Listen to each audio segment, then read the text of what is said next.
Now I will tell you a tale of the depths, a place that has been shrouded in mystery for uncountable centuries.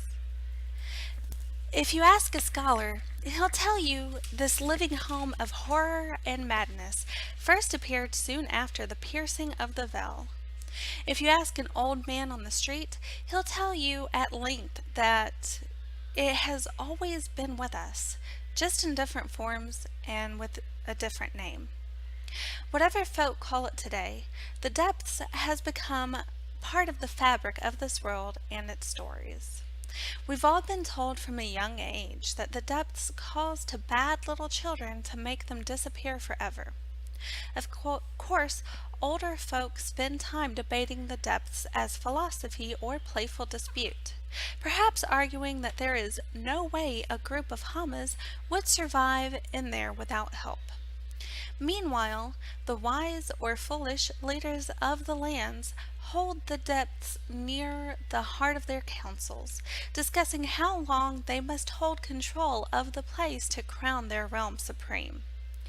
And in between all of these, there are always have always been those who would seek to profit from the treasures hidden within the murky secrets of the depths, with or without the guidance of their realm. These folk are known as delvers, and this is a tale of one of their raids, and the unlikely or unnerving revelations of the depths they uncovered. It was one of those balmy fall days that make the coming winter seem bearable.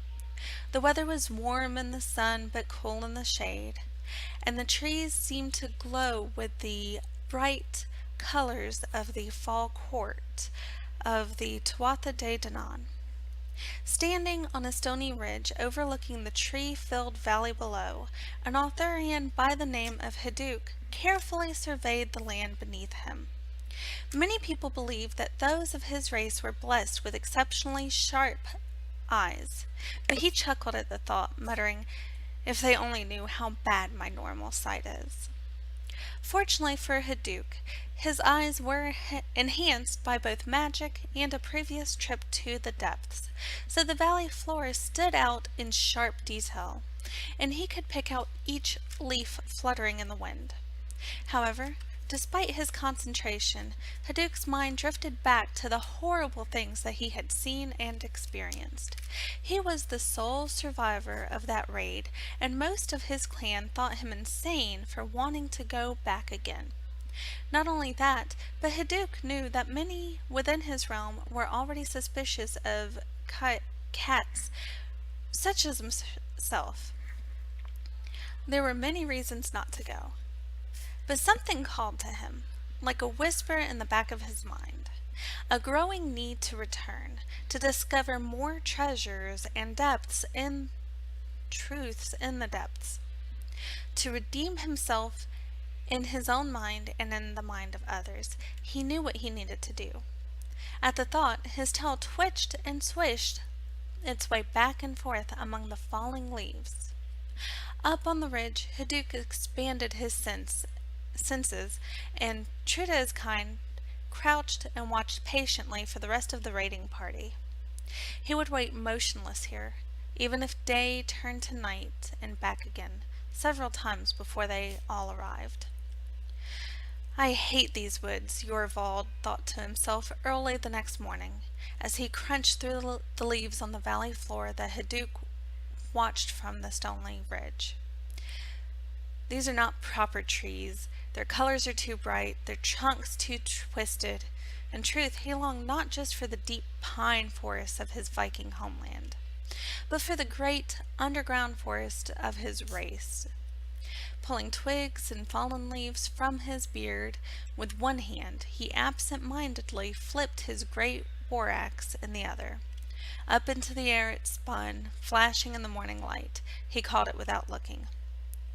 Yorvald had been practicing the trick since he was a young lad, well before his hands had absorbed some stony protection from the caverns of his people. Of course, he had more than a few scars from his own axe, but as his father once told him, "Females love scars, my boy." but do try to inflict more on your enemies than on yourself. His father was full of such sayings. Something about seeing the dawn in this valley and the alien smell of the leaves underfoot made Yorvald miss everyone more than usual. However, to find and enter the depths, that was a badge of honor among his folk. This was especially true for a young verger like himself, who had barely earned the first emergence of jewels from his body. "Ha! I might be younger than some," he said out loud to quell any sense of dread he might feel. "But I earned this right through skill at arms. None could stand with me, whether with axe or hammer, or more importantly, with two kegs raised to the sky. I will kill whatever stands in my way and come out covered with glory, and the special gems that can only be found there." Hopefully, the women of his people would appreciate that, and he'd finally earn the respect of his elders. His father would be proud of him, and to Yorvald, that was almost honor enough. Again, Yorvald flipped his axe, catching the light from the newly risen sun. Polished to a mirror sheen, the blade flashed light through the autumn leaves, perched on the ring above. Haduk twitched when he saw the flash of light. At least he knew he was no longer alone, no matter how stupid this companion might be for giving himself away so easily to possible enemies.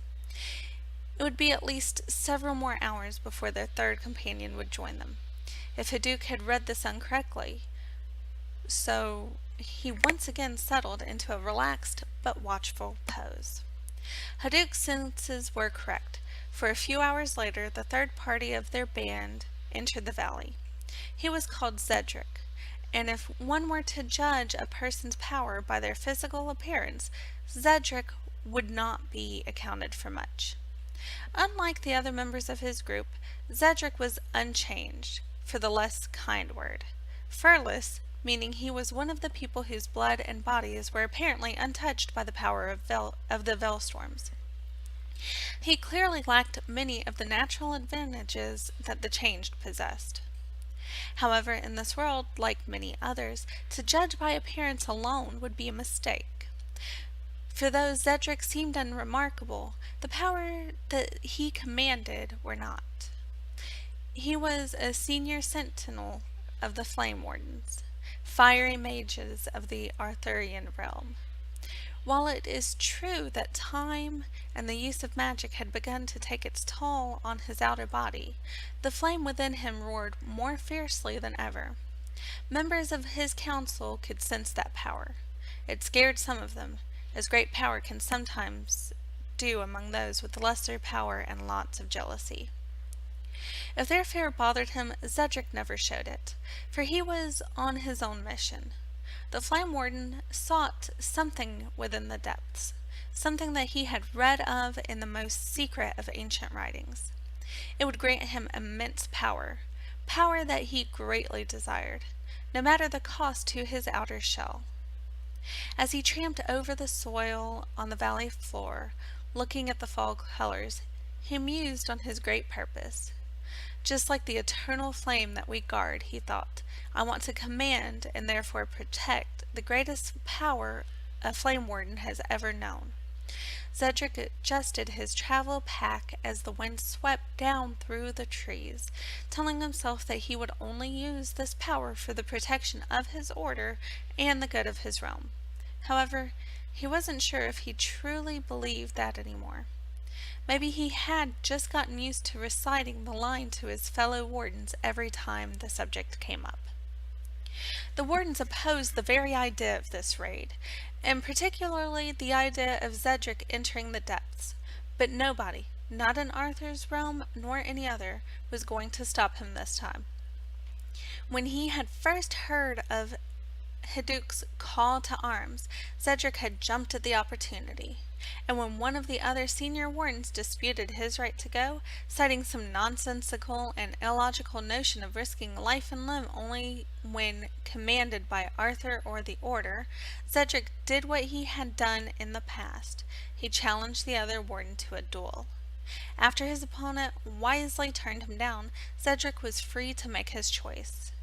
And now, as he neared the arranged meeting place with Hiduk, he smiled inwardly, for he knew in his gut he had made the right decision.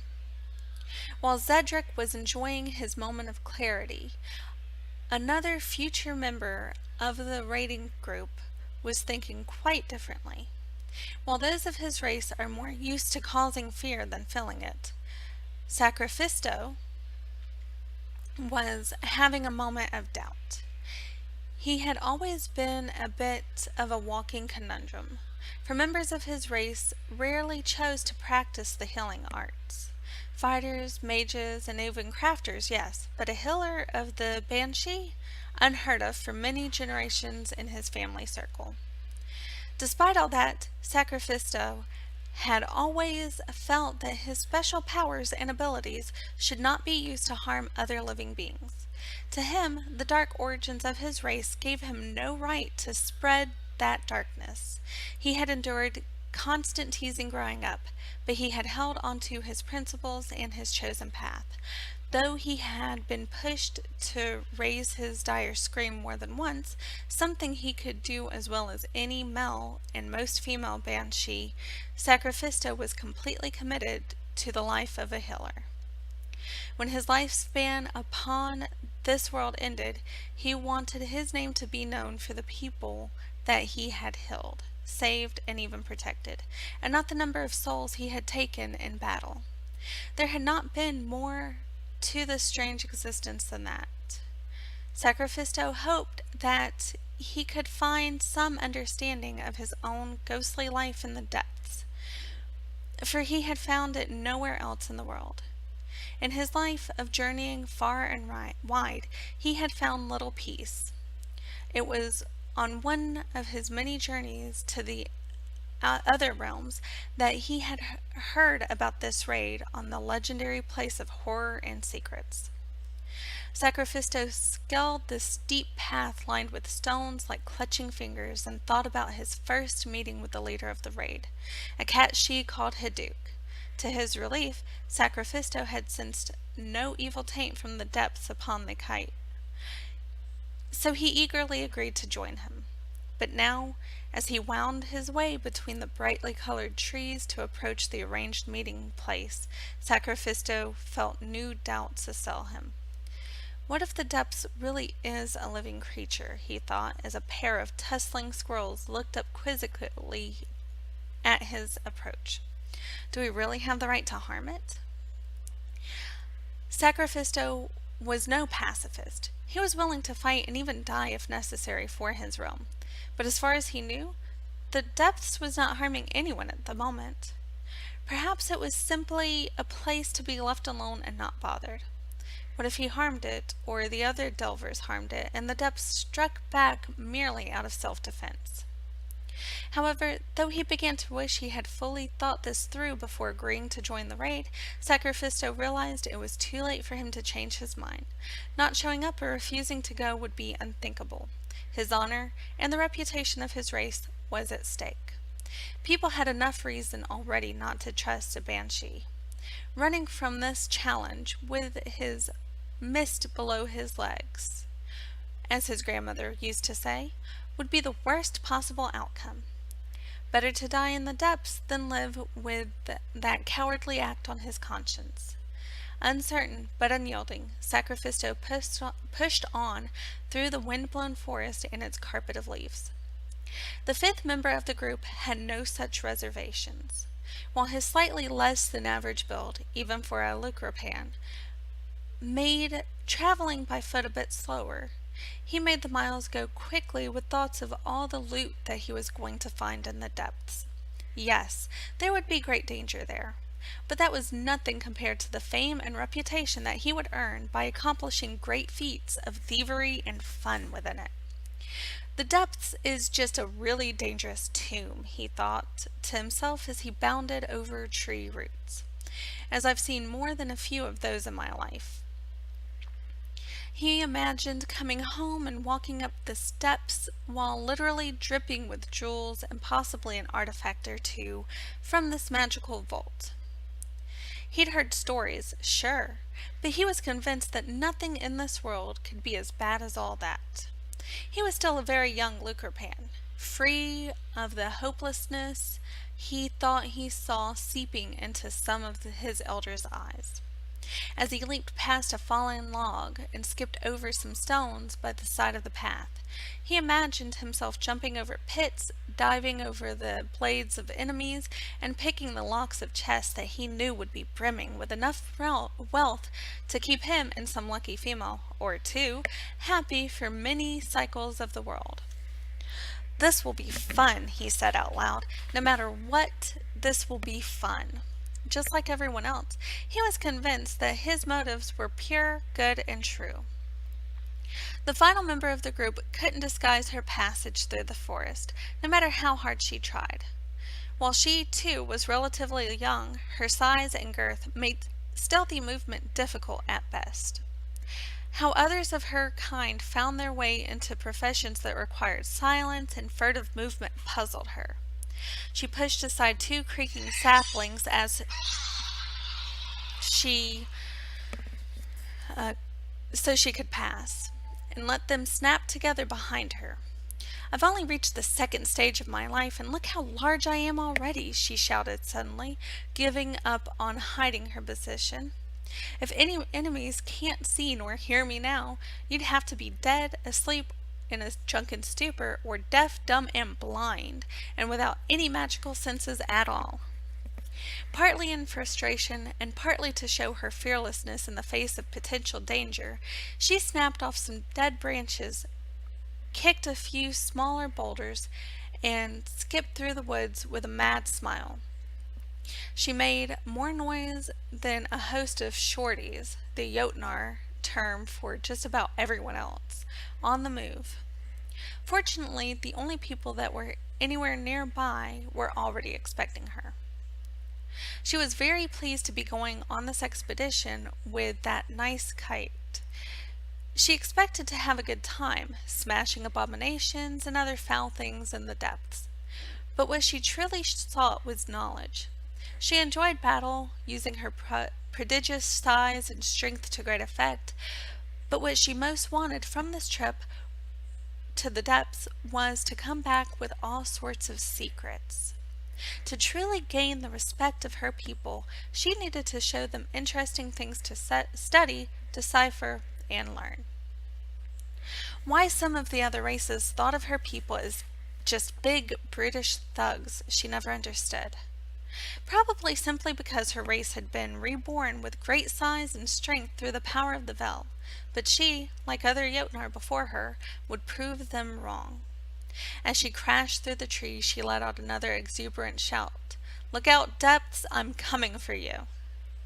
As the final day passed into night, Haduk listened to the stomping, chomping, and landscape-chewing exploits of his companions. He slowly removed himself from a state of watchful relaxation and realized it was time to go down and greet them all. However, before he formally announced his presence, he decided to exercise caution, as was his habit, and survey the Vel. He crept away from the edge of the ridge and out of sight, and began a different meditation. He sighed as the power built in him gradually, and let out a second breath as the gateway to the Vel opened even more slowly. For it was not speed of opening he sought, but safety of opening. After what seemed to him a bit longer than usual, the world around him began to shift. His Vel enhanced senses felt the barrier between worlds waver and grow thinner, and when it had grown thin enough, he walked through the barrier, and he felt it tear as one might tear a thin sheet of paper. He looked around for a sign of unusual pain from the Vel, but he sensed neither blood nor anger. as he had hoped he would not find, due to his careful summoning and tearing of the barrier. As the companions met up in the moonlight clearing at the end of the valley, Hadouk, the Cat-She Vale Walker, made his way down, looking for any sign of trickery. Fortunately for them, and perhaps himself, he saw no sign of any other presence in the vale nearby.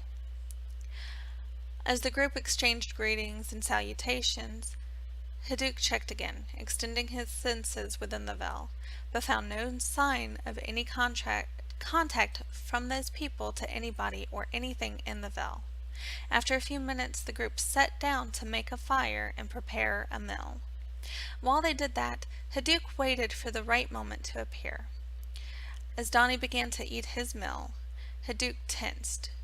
Just when the Lucrepan took the first bite, the Cat-She walked into the firelight. Ever wonder how far a Lucrepan can launch himself when frightened? The answer is quite far indeed.